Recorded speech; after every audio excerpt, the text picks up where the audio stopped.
গত বছরে এখানে আম গাছগুলো ছিল, দেখো এখন আম গাছগুলো আর নেই।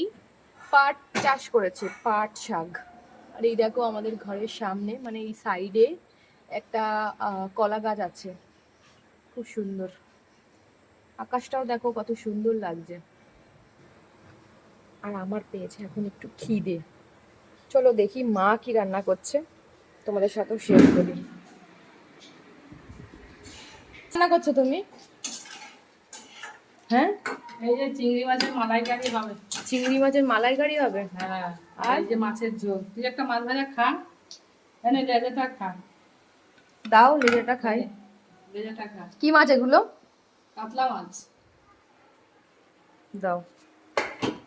লেজাটা খা, সকালে একটু খাসনি।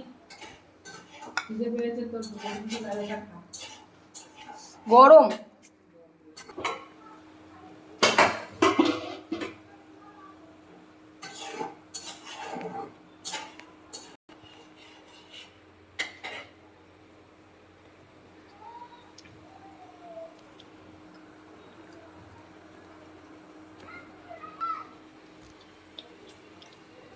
গরমে পুরো ঘেমে গেছে। তোমার কি অবস্থা? এত গরম দেখ, এত গরম, পেটের জ্বালা, কি করা যাবে, খেতে তো হবে। দেখো লাল হয়ে গেছে। তুমি খাও একটু মাছ ভাজা। না, আমি এখন খাবো না।